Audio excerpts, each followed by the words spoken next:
হাফিজুল প্রধান আর শাহজাহানের হাতে মেশিন ছিল। প্রকাশ্যে আমাকে, আমি যদি গাড়ি না সরতাম ওরা টেনে দিত, আমাকে গাড়িতে মেশিন ঠেকিয়ে বলছে খানকির ছেলে কেন ঢুকবি। এই প্রধান আর এরা দুজনে একদম বাই নেমে আমরা চিনতে পেরেছি। আর অন্য প্রচুর ছেলে ছিল, তাদের হাতে এরম এরম লাঠি, কারুর হাতে ধারালা ছিল, অস্ত্র ছিল, কারুর হাতে বন্দুক ছিল।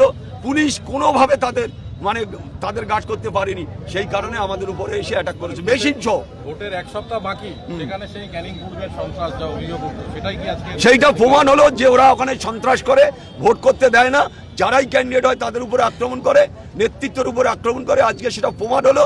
আমি এতদিন বিশ্বাস করিনি, কিন্তু আজকে প্রমাণ হলো। আমার উপরে মেশিন গুলি দেখিয়ে আমাকে মেরে দেওয়ার চেষ্টা করেছে, আমার গাড়ি সম্পূর্ণ ভেঙে দেওয়া হয়েছে। আর ওখানে এই যে দুজনের নাম বললাম, হাফিজুল আর শাহজাহান, এদের হাতে ধারালো অস্ত্র ছিল, আর মেশিন ছিল, ওই মেশিন ছোট মেশিন, সবার হাতে মেশিন বড় ছিল, সেগুলো ওরা একদম এইরকম করে নিয়ে আসছে, এইরকম করে নিয়ে আসছে, এরা ছিল সব এইরকম করে তরোয়ালগুলো নিয়ে আসছে। শুধু আমরা অল্পের জন্য বেঁচে গেছি।